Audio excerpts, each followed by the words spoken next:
বদলাতে হবে। আমরা এখনো সরকারকে সুস্পষ্টভাবে জানাতে চাই, রাজপথে আমরা যখন নেমেছি, এনসিপি যখন রাজপথে নেমেছে, আওয়ামী লীগের বিচার শেষ না হওয়া পর্যন্ত এবং আওয়ামী লীগের সকল কার্যক্রমকে আইনিভাবে নিষিদ্ধ করার আগ পর্যন্ত আমরা রাজপথ থেকে উঠে যাব না।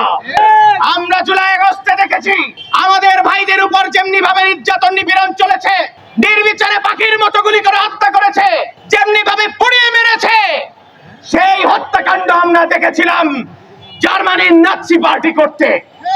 অতএব নাৎসি পার্টি যদি নিষিদ্ধ হতে পারে, বাংলাদেশকে আওয়ামী লীগকেও বিচারিক প্রক্রিয়ার মধ্যে দিয়ে নিষিদ্ধ করতে হবে।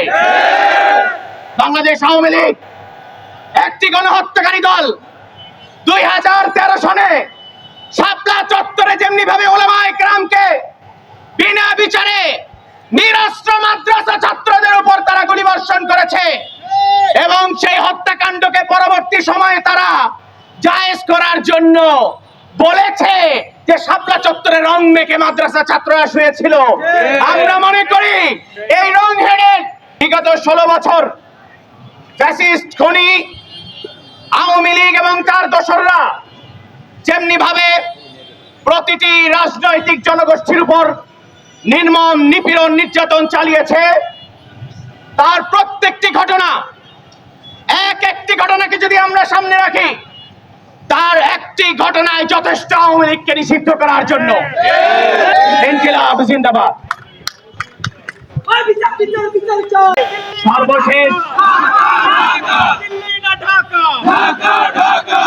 সর্বশেষ বক্তব্য, আমরা বিশৃঙ্খলায় বিশ্বাস করি না, আমরা আইন শৃঙ্খলার প্রতি শ্রদ্ধাশীল।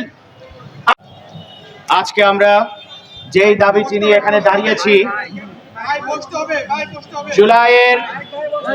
জুলাই আগস্টের গণ অভ্যুত্থানের পর এই দাবি নিয়ে রাজপথে আমাদের নামতে হবে, এই চিত্রটি আমাদের জন্য লজ্জাজনক। আমরা বিশ্বাস করি বাংলাদেশে গণপরিষদ নির্বাচন করতে হবে। গণপরিষদ নির্বাচনের ভিতর দিয়ে নতুন সংবিধান প্রণয়ন করতে হবে। ইন্টারিম গভর্নমেন্টের তার দিকে মনোযোগ নাই। আমরা বলতে চাই, এই 2000 আহত শহীদ, 2000 শহীদের বিনিময়ে যে ক্ষমতায় গেছেন, সেই ক্ষমতা মিথ্যা হয়ে যাবে যদি গণপরিষদ নির্বাচনের ভিতর দিয়ে নতুন সংবিধান তৈরি করার মাধ্যমে নতুন বাংলাদেশ তৈরি করতে আপনারা না পারেন। বাংলাদেশে গণতন্ত্র আটকায়া যাবে। 3টা নির্বাচন যারা রাতের ভিতর করলো, এরা কেমন গণতান্ত্রিক দল? এই প্রশ্ন তাদের কাছে রাখি। বাংলাদেশের সমস্ত প্রতিষ্ঠানকে ধ্বংস করে দিছে, বাংলাদেশের অর্থনীতিকে তলানিতে নিয়ে গেছে। এ কেমন রাজনৈতিক দল? এই রাজনৈতিক দলকে অবিলম্বে নিষিদ্ধ করতে হবে। আমরা অভ্যুত্থানের ভিতর দিয়ে 2000 শহীদের ভিতর দিয়ে আমরা একটা নতুন দেশের আকাঙ্ক্ষা করেছিলাম।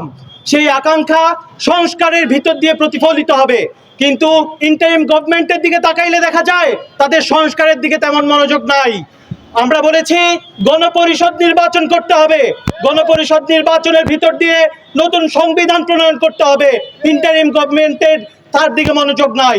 আমরা বলতে চাই, এই 2000 আহত শহীদ, 2000 শহীদের বিনিময়ে যে ক্ষমতায় গেছেন, সেই ক্ষমতা মিথ্যা হয়ে যাবে যদি গণপরিষদ নির্বাচনের ভিতর দিয়ে নতুন সংবিধান তৈরি করার মাধ্যমে নতুন বাংলাদেশ তৈরি করতে আপনারা না পারেন।